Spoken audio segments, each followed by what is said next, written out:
go and get going. So my name is Ryan Dietrich. I'm the CEO of SharpCFO. Joined here today for our program with our really good friends at Spooner. We have Joe from Spooner. We have Carrie from Zitto Insurance. And we have my friend and area president of SharpCFO, and I don't know what he wants me to call him yet, of Vend. Are we going to call you CEO of Vend or just guy at Vend? You know, we don't know that yet. Principal guy at Vend. How's that? Principal guy at Vend. Okay. All right. So anyway, the concept today, the conversation today is going to be about Ohio BWC, Bureau of Workers' Compensation programs, some of the things that they're up to, and you know, we all enjoy knowing everything we can know about that, as well as some self-insurance concepts and ideas and what that means. So. Everybody has something to say about those things. I'll turn it over to Rob here to introduce himself, and then Joe and Carrie. All righty. Well, thanks for being here, y'all. Appreciate it. Like I said, we're just going to kind of focus on all kinds of elements of workers' compensation and just the various programs. And obviously, for a lot of businesses, from a cost standpoint and a CFO perspective standpoint, it can be a very big, very large cost for a lot of businesses. Obviously, particularly depending upon what you're in and what employees do, and obviously based on the experience premium ratios that are charged off of that by the Bureau. So the idea obviously is to talk about various other type of programs within workers' compensation coverage, and obviously from a program standpoint, a benefit standpoint, and from a cost standpoint. So maybe I'll just kind of get it kicked off and started off a little bit just with a few things. We'll ask Carrie and Joe about maybe relative to some specific terms that probably get mentioned throughout this, and they can also give a brief on their background too to start as well. But I think I'll start from the standpoint just with maybe some of the the main terms about what an MCO is, or a TPA, the BWC as a whole, and what an IME means, just as we kind of get into the conversation. So Carrie, why don't you kick us off? Good morning, everybody. My name, as said, is Carrie. I am with Zitto Insurance Agency. We are a division of risk strategies.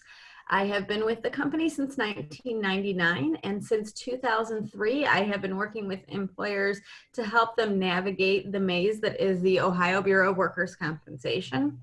It is absolutely the land of acronyms. Everything from BWC to TPA to MCO to IC to TPA. I'm sure there's a whole bunch more that I'm not thinking of. So BWCs, obviously the Ohio Bureau of Workers' Compensation. IC refers to Industrial Commission. MCO is Managed Care Organization. And TPA is Third Party Administrator. Then we have PEO, which I know Joe can speak to very thoroughly, and that's Professional Employer Organization. Yeah, so, and Carrie talked about the land of acronyms. My name's Joe Spooner with Spooner Risk Control. We've been around since 1975. My grandfather founded our organization. He started in the HR realm, back then known as labor relations. And everything that we do as a service has come from a client need. We got heavily involved in workers' comp because for a long time it was the number 2 cost for a lot of employers. That's kind of shifted to health insurance. Getting into PEOs, if you guys aren't familiar with them, they're professional employer organizations. The bare minimum requirements to have a relationship with a co-employed relationship with a PEO is running your payroll through the PEO's FEIN and running the workers' comp risk through the PEO's FEIN. And kind of without getting too far into the weeds, but what we've done is being a TPA, and we also have an MCO, we try to take an approach of here's your overall look at your risk and what is the best fit for you. Oftentimes TPAs just want to stick to the BWC and the programs associated there. And on the flip side, PEOs want to stick to, hey, everything should be under the PEO. And we've kind of taken a little bit of an unbundled approach. So it's a little bit more thorough maybe than you guys wanted to get into just yet, but figured you kicked me into it. Acronyms can definitely do that without question. So just in terms of, why don't we start with some of the programs that are there within workers' compensation. Obviously the ones by which to be within the state fund with the state itself, I know there's group rating, there's group retroactive. Obviously, talk about there's some self-insurance. So let me go back, Carrie, because I know you do a lot from the standpoint with group rating and group retro, and a little bit about the BWC programs themselves. And then I think we'll switch to Joe after that. Why don't you hop in from the standpoint relative to self-insurance programs and as how that works with the BWC within those programs as well. Okay, so the Bureau, the BWC, offers a variety of discount programs, and there's different entities that come into play. So while the Bureau is where an employer goes, or most employers in the state need to go to get their Ohio workers' compensation coverage, the Bureau, for lack of a better term, sort of brokers out various elements of handling the workers' compensation. So that's where the third-party administrators and the MCOs come into play. In order to sign up for a variety of the discount programs, group rating, group retrospective rating, they tend to have the biggest potential for savings. You have to go through a third-party administrator, and that third-party administrator is working with a sponsoring organization or group when we talk about group rating. Group rating is basically the only program where an employer can get a discount up front from the Bureau rather than being a rebate or a refund after the fact. Where I think this gets kind of confusing is because you have to sign up through a third-party organization. So even though you're buying the coverage through the Ohio Bureau of Workers' Compensation, the employer has to go to these third-party entities to sign up to reduce their rates with the Bureau. And the calendar is a little wacky. So the Bureau's year runs July 1st to the end of the following June. That's kind of their calendar year for private employers. When you're signing up for a discount program, though, you have to do it months and months and months in advance. So right now, for example, the group rating program, employers are starting to get invitations for the term that starts in July of 2021. They have until mid-November of 2020 to sign up for that term. And that's where we kind of try to get in and help out, because navigating that calendar gets a little fuzzy. Yeah.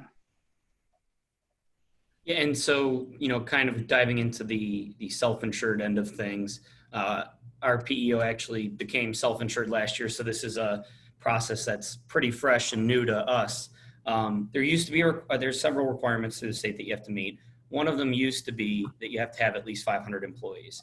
The Bureau kind of did away with that overall aspect or prerequisite, because really at the end of the day for them, and when we were going through the process, what they said to us is, think of it as if you're owning a bar and somebody robbed your bar and took all the liquor. What the Bureau wants to be able to see is that you're able to afford to restock that bar on your own. So self-insurance or self-funded, really what they're looking at is a 5 years of audited financials from your CPA, which is not cheap to do. But what the Bureau is looking for is increased revenue. They're looking at the profit and loss statements and hoping that you are continuing to move in the right direction. And ultimately that you can cover your own loss, your overall own losses. The reason why I'm personally a big fan of self-funding is it gives you the liberty to pay for what you actually cost. I know, Carrie, you're on the insurance side of things, so you see it all the time. An employer can have a claim, and it's the same in the workers' comp system. An employer can have a workers' comp claim for $5,000 that kicks them out of the group rating program in a couple of years. And then it ends up costing them over the course of 4 or 5 years, $10,000. And it's like, wait a minute, the claim is for $5,000. But the Bureau is making, some money with, I guess I don't want to say they're making money, but the Bureau is not losing money when you have a claim. So really the benefits of self-insurance are paying that up front, not having to worry about your premium down the road and what's going to impact you from that standpoint. But it also, it can give you the liberty to talk to your internal employees and say, if you go and treat here, this is someone that knows our organization very closely. You cannot direct treatment. I can't stress that enough. Just like in the state fund program through the state, you can't direct treatment. But one of the things you can do is establish a relationship with the network and say, if we're able to send our employees there, can you make sure, A, that they're taken care of very well, and then B, maybe there's a price reduction versus if they just go to an emergency room or take an ambulance. Obviously, there are circumstances where that's unavoidable, but the benefits of self-insurance over the long haul end up being pretty advantageous for employers. And, the most recent client of ours that we took self-funded, they were used to paying, a little over $3 million a year to the state. And when we looked at, their first 12 months of going self-insured, their losses were about 800,000. But because their payroll was so high and they had, 40 plus locations, they were paying an arm and a leg. I mean, and they had claims, but going self-insured, and that was back in 2017, over the past 3 years, we've been able to save them, $5+ million by doing that assessment, doing an analysis and looking at it and saying, yeah, it makes sense. Now, the other thing that the uncomfortable elephant in the room then is, are they willing to let us look at the financials to make sure that that's the right move for them? So it's a little bit on the self-insured arena. I'm personally a big fan. I don't like paying an upcharge on premiums. So. That makes, yeah, I think everybody's kind of in that boat as well. So so you kind of look at the three from the standpoint, the group rating bill, they have the discount up front, the retroactive, where in that group you're in, those are going to be determined as claims come in after the fact and some in the refund to be given. Or obviously the self-insurance sort of branching out and being under the guise of your own. What then really is like, from a CFO standpoint, if I'm evaluating this with you, what are the big determining factors for me that you would just kind of recommend, which way do you go? That's a great question. And Carrie, I'm sorry if you're all right with me answering that. So in order to take a look at anybody's risk, there's a form called an AC3, which is a temporary authorization that allows a TPA to look at an employer's overall risk, their claims, their payroll, their manual classification codes, and kind of give them an assessment. And hopefully there's multiple options. Hopefully they are eligible for an upfront discount. Sometimes they're not, in which case a group retrospective program would be a good fit. And then, kind of segueing into the self-insured end of things, if you're a smaller employer, it might not be an option to even be worth looking at.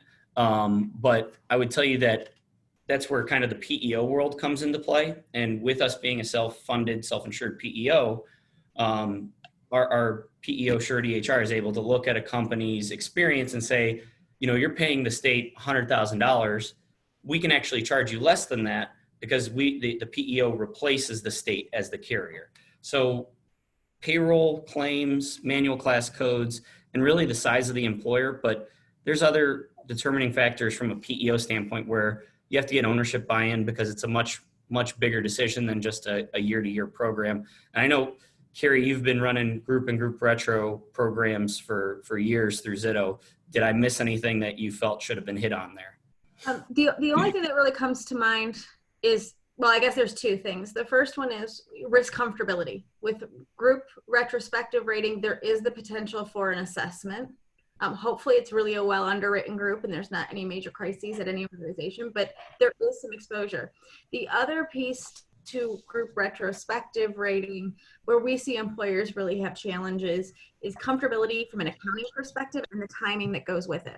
So the way group retrospective rating works is you sign up for the program, you get through that policy year, then a year after that, a year after that, and a year after that, the BWC is still making adjustments. So if you sign up for the 2019 year, which starts July 1st, 2019, you see that first assessment or hopefully first really nice refund, not until 12 months after that 2019 term ends. So you're really not talking about getting that refund or assessment the first go around until 2021.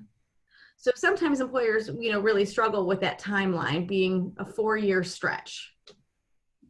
Right. And the nice thing though, in also going with what you were saying, the nice thing though is that it is a stackable program because as Carrie said, if you signed up for the 19 program year, the first refund you'll see is in October of 2021. Usually it's October. Sometimes they're a little late, sometimes they're a little early on payment, but that's just a general rule of thumb. And then you get a second refund in 22 and a third refund in 23. And so if you were to continue to roll in that program and signed up for this upcoming policy or for July of 2020, you would start seeing, 2 checks at a time, 3 checks at a time, as long as you stayed enrolled in that program. And one of the common questions that we get asked is, well, if we switch TPAs, are they going to kick me out of group? Or are they going to kick me out of group retro? And the quick answer to that is no. As soon as you get enrolled and are on what's called their bureau roster for that group, they can't kick you out. They can't get rid of your refunds. So those are safe as long as you continue to re-enroll, and or if you switch TPAs, enroll again in another program the following year. Good point. Good. So, for example, with a TPA, or how do you know who a TPA is? I'm sorry, you kind of broke up. What was that? So how do you find a TPA, or how do you know who a TPA is that you can use to try to get enrolled? That's a great question. If you're setting up a policy, I would tell you that the Bureau sends out a list to all TPAs as well as all MCOs after a policy has been applied for through the state's website. So the TPAs and MCOs are very often reaching out to employers. It's something like maybe 500 employers in the state or 5,000 employers in the state aren't in a program. And that, number continues to go down every year as more and more employers are started every year. But I guess to answer your question, Googling Ohio workers' comp is a pretty easy way to find a TPA. I mean, you can do a quick Google search and you'll find 3 or 4 TPAs pretty quickly. Okay. And then, Carrie, you had reference to the fact that, for example, the next BWC year, from a standpoint of being able to get enrolled in something, I would be July 1st, 2021. However, with some of those, some of the rating and the retro programs, you need to start applying and have in what you need in November. So how do you consult, on that for somebody to have those forms done, fill out the information they may have to project, going forward? Mm-hmm. So there's a couple of elements to this. The first one is, while the bureaus, and this is where it really starts to get confusing, the bureau's year, like we said, is July through June. Typically, the third-party administrator contracts run on a calendar year. So they're reaching out and re-enrolling their employers, people they have relationships with, in advance as well. So there's news out there about it. What I try to do with our employers is wait until July 1st to do too much for the upcoming year. I find it too confusing to navigate when you get 2021 information in June of 2020 when you haven't even started the 2020 term yet. So I try to keep everything between July 1st, and I really suggest employers that are considering group rating complete all of their paperwork, get signed up, do their reviews, and get it done by Halloween. Even though you still have a few weeks left on the Bureau's timeline, that way it doesn't get caught up in year end. It's less likely to get messed up with the holidays or get left off the roster of things to do. So I tend to start working with employers, getting invitations out, making sure I've checked in with them in August, give them a few months to make some decisions, but recommend a Halloween deadline, even though that's not the state one. For group retrospective rating, the deadline is actually after the first of the year, but to keep continuity with that TPA contract, which tends to run a calendar year, again, I try to get it done earlier rather than later, just to keep continuity. Okay.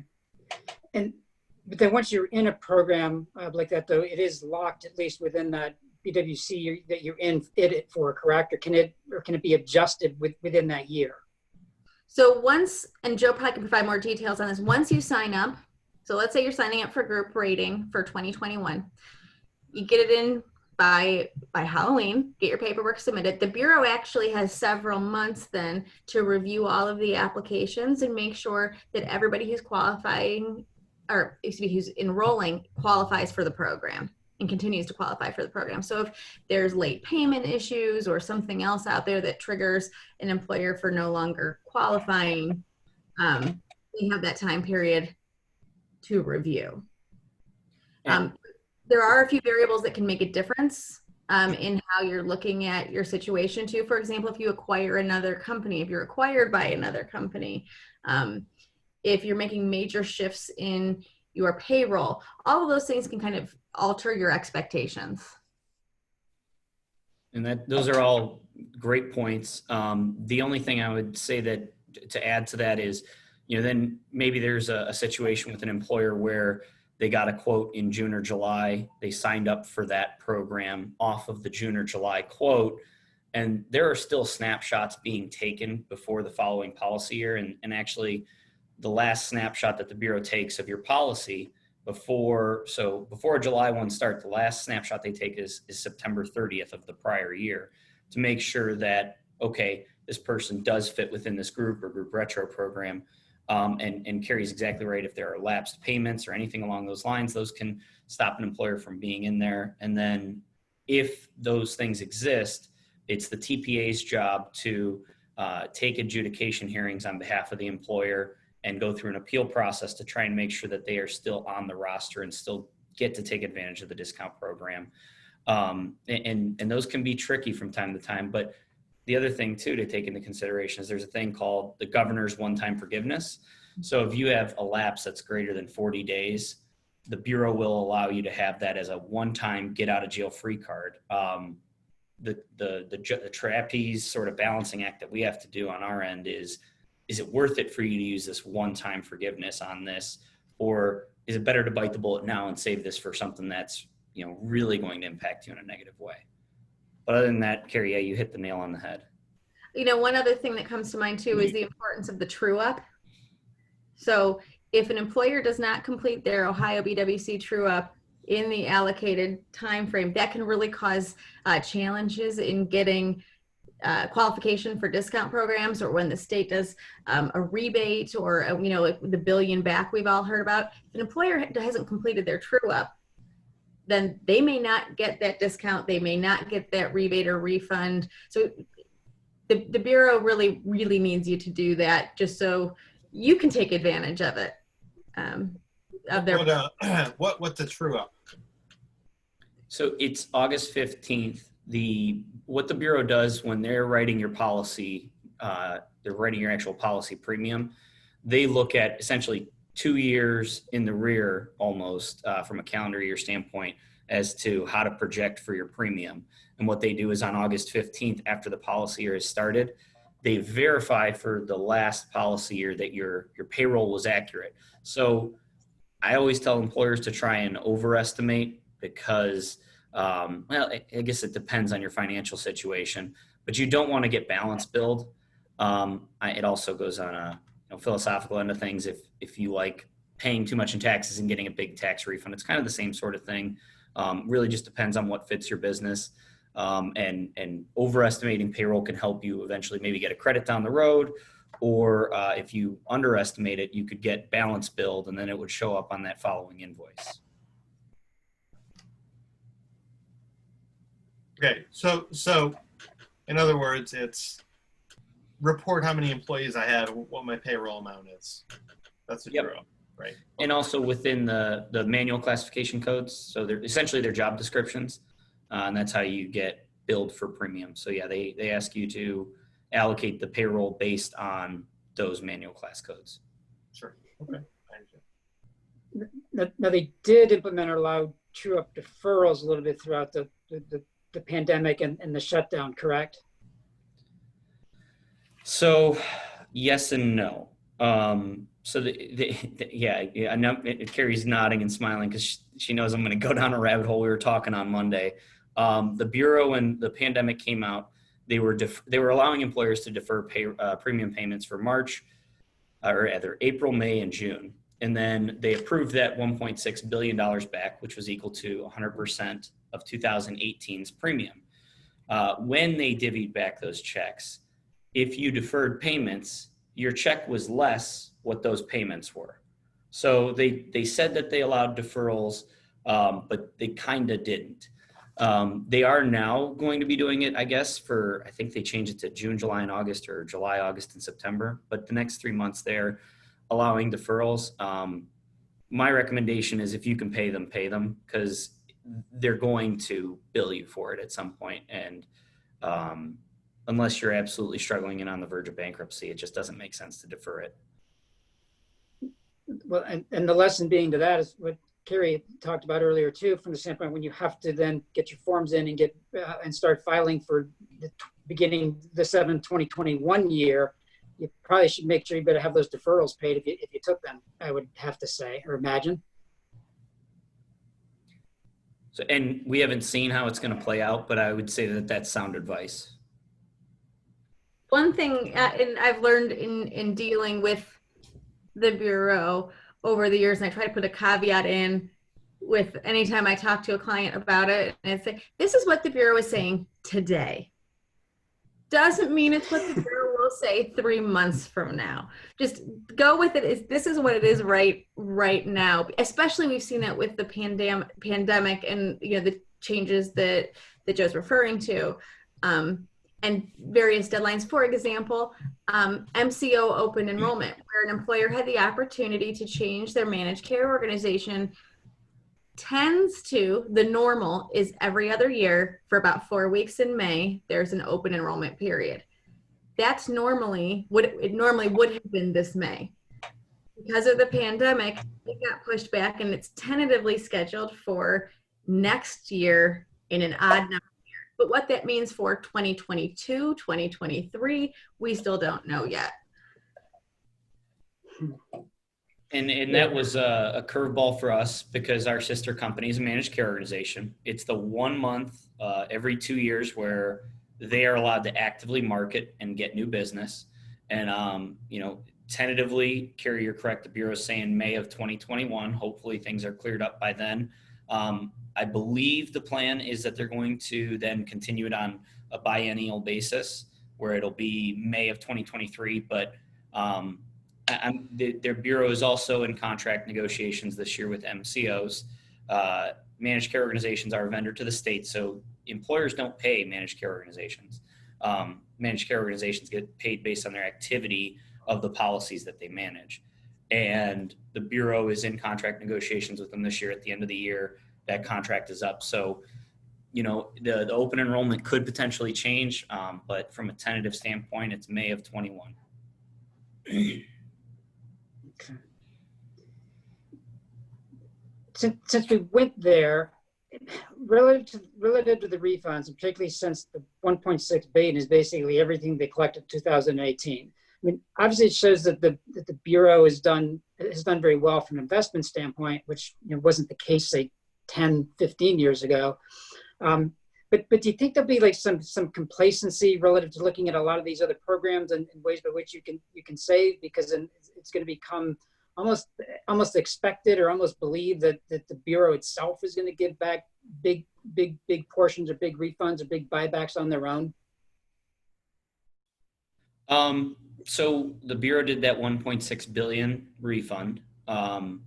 And then their investment gains in the month of May were 1.4 billion. It is hard to foresee a future where they don't continue the billion back program. I guess as an employer, the question that you need to continue to ask is, what's going on? If they're able to give back, last October, they gave 88% of the 2017 policy year's premium. And then this year, they're able to give back 100% of 2018's policy year premium. And their surplus fund, which is where that dividend refund comes from, is supposed to be at $6 billion. That is what is written into the code, and they try their best to stay near that. After they did that refund, it was down to $9 billion, and they are back up to 10.4 as of May 31st. So I guess to answer your question, I do believe they're still going to be obviously offering the different discount programs. If I was a betting man, I would say that they're probably going to continue to do the billion back program. But I also, when advising and consulting with our clients, we try to avoid telling them to, put it in the bank unless it's there. So it's an interesting system because they've been very fortunate in their investments.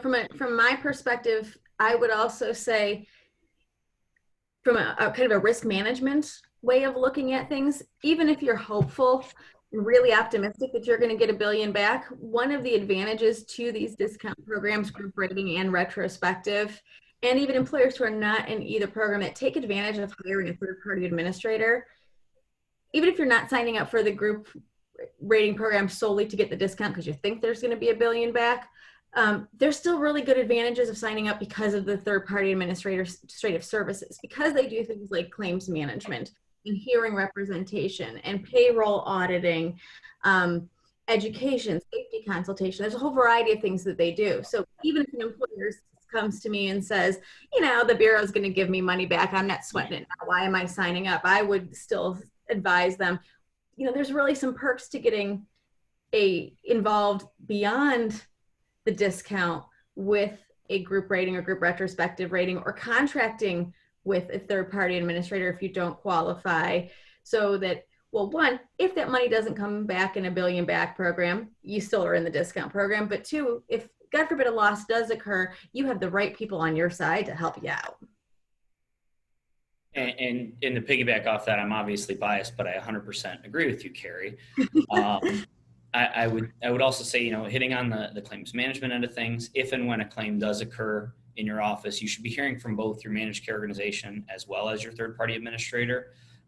Managed care's job is to essentially put together treatment plans, make sure every bit of the medical end of things is appropriate and necessary. And then the TPA's side is to be an advocate for the employer. And really one of the most important things is getting an impact analysis when a claim happens. What could this mean to my premium? Because even if the Bureau is giving it back, you still should have the knowledge and the information in front of you of what that's going to mean for the next 5 years, because it's that long of a commitment when a claim does happen, as well as Carrie hit on, representation at hearings. There's some thoughts that you can send hearing reps, which are, people that are able to go in and argue the facts of the case. And then also there's arguments to use actual attorneys who can cross-examine. And if your TPA has a network of attorneys, they can often get you a reduced price to have an attorney represent you at a hearing, and it drastically increases your opportunity to be successful if you have to take that adversarial approach of fighting a claim with one of your employees. Kind of change it up a little bit here. So, I'm a business owner. I'm a small business owner, and we're pretty new and we're getting there, and I'm learning a lot. A lot of the things that you guys are talking about today, while all really great information, there was not, at least when I went there, a course at Cleveland State, either in undergrad or at my MBA program, that talked about any of these things, right? And when I got out of college, I got a job at a bank. Well, I didn't have to worry about any of this. Then I got a job at a smaller company that, I was a controller there, so I had to learn some stuff. And then I started a business. So at what point or where or when should people learn about these kinds of things, maybe before it's too late? And then there's all these words and phrases and things thrown around at them and penalties, and you got to sign up for this and that. And you better know what an MCO is, or a TPA, and a whatever else there is. Man, where do I start before having to worry about it later? Carrie, you want to take this one, or you want me to? I'll start off, and why don't you pick up the pieces for there. So I'd say a couple of things. So if you're just starting a business, the BWC has improved their website. And there is a little bit more information, I think, than there was several years ago on there. For brand new businesses, there are additional programs that you see information about right as you sign up. It's a little bit harder though if you're coming into this into an existing firm. So I'd say, first of all, contact your insurance agent. Contact me. This is what we do. Your insurance agent cannot sell you the Ohio Workers' Compensation Program because it is a state fund program. But hopefully he or she is well enough versed that they can provide a little bit of guidance on kind of just at least the framework of the program, point you in the right direction. A lot of trade organizations will have information too.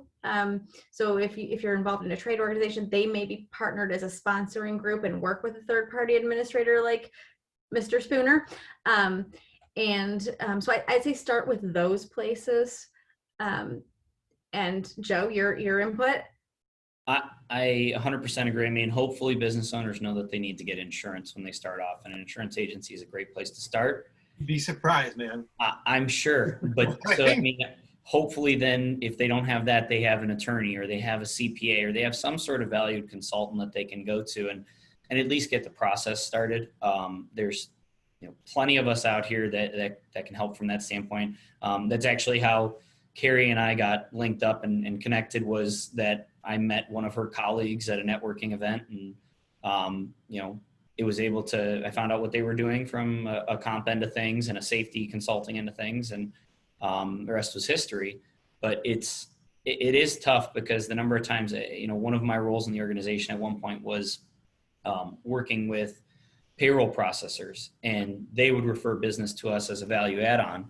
And the number of times I talked to a business owner and they'd have no idea about any of this is it's borderline shocking and a little concerning, just because there are a lot of ramifications. And we have had employers who set up policies with us because they had a claim already. Mm-hmm. And then we got to try and do some sort of juggling act or magic trick to try and get that claim covered. Otherwise, they're paying for that claim out of pocket. And most recent one that I could think of was a company who had a claim that was $40,000. And we were fortunate and successful with the Bureau in getting that claim covered. But it was, again, going back to those adjudication hearings and an appeals process, a lot of, for lack of a better term, pleading ignorance for that on behalf of that employer and saying, look, they didn't know any better. If they were working with us, wouldn't have been the case. Yeah. Yeah, I would imagine that would happen. That would have to happen a lot. I mean, again, I had no idea. I mean, literally, I would have had no clue if I wasn't in a finance role at a company that I needed to even worry about these things. So kind of going back to Carrie, when you're starting out, maybe so part of your insurance representative's job and discovery process is, hey, look, do you have employees? Do you know about BWC? What do you do if you have employees in multiple states? I mean, obviously we're talking about Ohio BWC here, but I have employees in Pennsylvania, right? Mm-hmm. So, I mean, each state is their own ball game. Yep. Each state has their own sets of rules. It's a case too of taking it, just like Joe says, taking advantage of the experts in your area. Not every insurance agent focuses in Ohio on this particular program, again, because it's a state program.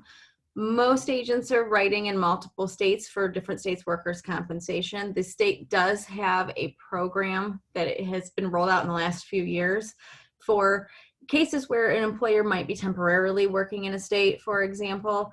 But if you came to us and said, hey, I have people working in Pennsylvania or Indiana or Michigan, we do have the ability as an agency to quote policies that are true insurance policies rather than going through a state program.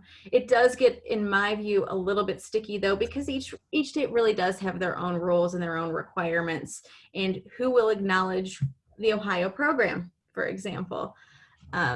So, your insurance advisor, it's also a great opportunity when somebody new comes into an organization, or you're looking at an organization, to integrate workers' compensation in an overall safety program. So not just thinking about it from a buying it and getting the best rates possible, but including it in how do we prevent risks? How do we deal with perils and hazards? And hopefully if you partner with a good safety expert, he or she is integrating that when they're looking at financials and protocols and procedures for the organization. Sometimes the best bet is just bring in an outside expert. Rob, do you have any other questions for them?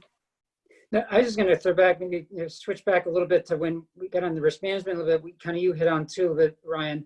I'm just curious what you both see kind of as the pivotal point when you're speaking to somebody about either the discount program, the rebate program, the self-insurance, in terms of what you have to kind of make the most understandable, or what you have to get across the most to be effective with them? Is it kind of an education with the business of that owner? Is it really what the BWC is and what the setup we've talked about here?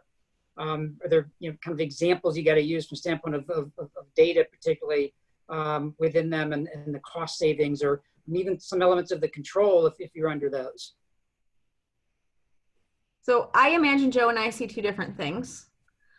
The biggest bit of confusion that I see when I work with an employer is the timeline. By far, confusion exists. I mean, just for an example, yesterday I heard from an employer who said, "I'm so confused. I got stuff for 2021. And what am I supposed to do with this?" And, and she got it in June of 2020 when she's part of the 2019 year. So for me, with employers, it's what do I do when, so I don't miss something, and taking advantage of the programs that are available in the right timeline. That's the biggest challenge I see from employers. Joe? No, you definitely hit the nail on the head. I'm sure that's something you definitely come across all the time. From our end of things, it's really kind of the players and who's who in the organization. A current employer might say, "Well, I hear from that company all the time." Well, a lot of the TPAs and MCOs have similar names. Our TPA is Spooner Incorporated, and our managed care organization is Spooner Medical Administrators. So somebody might say, "Oh, I hear from Spooner all the time," and really making sure that they understand who's who in doing what, because as mentioned earlier, the MCO is much more of a medical arm. They review bills. They do utilization review, which is if treatment or an additional allowance, an additional injury comes into the claim, they're the ones that are looking at it and saying, "I could see that happening." Whereas the TPA, I'm talking about kind of three-prong approach, which is one, the area that Carrie's an absolute expert in, which is policy management. What programs are they in? Are they getting the right rebates? Are they getting the right discounts? Two, claims management and the ins and outs of if you have an employer who's had a bad claim, it's a scab. And I not that we try to exploit that, but we try to talk to them about that and say, what happened, and here's maybe how things could have been handled differently. And then the last is the hearing representation, what we call litigation management, which is having an attorney at a hearing and making sure that if you're fighting a claim and you're making that, it's a tough decision for a lot of employers. I've got somebody who worked for me 15 years and now I got to fight his claim, but Jim's a great guy. And it's like, yeah, but this claim is going to impact you this much, and we need to have an attorney there because otherwise you don't have as good of a chance at winning. So it really is kind of the players and spelling out the roles and making sure that they understand who's who and what they should be doing, and just kind of making sure that everything is in place with their overall workers' comp policy. Good points. Excellent points. So, no, I appreciate your time. This has been very, very informative in a lot of ways, and very, very concise and very well pointed. I kind of think we cleared through about everything I could try to throw out that we want to kind of discuss here. So, I don't know, Brian, if you have anything else, you can let Carrie and Joe make some closing comments, or maybe some things that were omitted from this. And if anybody participating has any questions themselves, that drop it in the chat box quick, or the Q&A box. So I know Ryan's been monitoring that. Go ahead, Carrie. So to try to wrap it up, I'd say two things: pay attention to the dates and use your resources. It doesn't get it's about as simple as I can make it. And keep in mind that things could change, and there are experts out there that are available to help you out. And some of us self-proclaimed workers' compensation nerds have really learned this over the years, and believe it or not, enjoy it. So there are people out there to help you. Yeah. Can you, if you want to put any contact information in the chat box for people, or how can they get a hold of you if they have any questions specific to the things you might have talked about today? Sure, I'll put my contact information in, but just so you have it on an audio perspective, my direct line at Zitto Insurance is 440-299-5231. And if you're interested in looking at 2021, call me after July 1st. It's a great time to start looking. Thank you. Sure. Okay. All right, Joe. I dropped my contact info into the chat box if anybody needs it. I put my direct line as well as my my email address. I think you just put it to me though, actually. No, sorry about that. Well, is it? Do I need to put it in the Q&A box? I don't know. Well, I have an option that says to all panelists and all attendees and panelists. So if you have that, do that, or just tell I us. see what I did. Okay, all panelists. There we go. Sorry about that. Type it in really quick. And then the only other thing that I have to add to all this is if you guys have questions or anything along those lines, feel free to reach out. If you're looking at different programs, whether it be group rating, group retrospective, or a PEO option, you know, give us a call. We'll make the recommendation. One of the things that we really pride ourselves on is that our job is to help, and we're not here to just make a quick buck. There have been businesses that we've turned away because it didn't make sense for them to work with us. And if it's something that you or someone you know could benefit from having a conversation, the analysis is free. There's no cost. There's no obligation. So we can put together an analysis and say, hey, this is kind of what we think makes the most sense, and then take the conversation from there. So I also would like to plug Zitto on behalf of Carrie. I don't know a ton of, and I'm sorry if there's other insurance agents on here.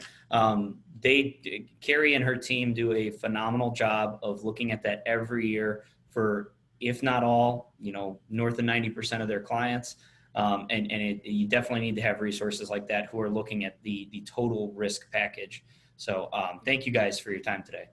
Yeah, I appreciate you both. I'm thankful to have both of you in our network to be able to have as resources, both as we grow our business and as we're working with clients. So I'm glad that you guys are out there.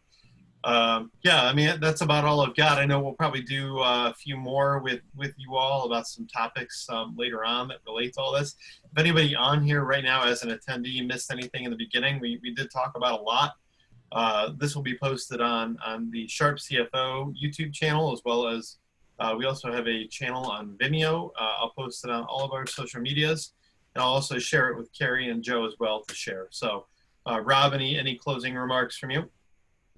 Maybe I think we're good. I just appreciate it. Like I said, I think it's just really good information, a lot of really good points for people to follow. Thank you. All right, good. Thanks a lot, everybody. Have a really good weekend. Thanks, guys. you. Have a good one. All right.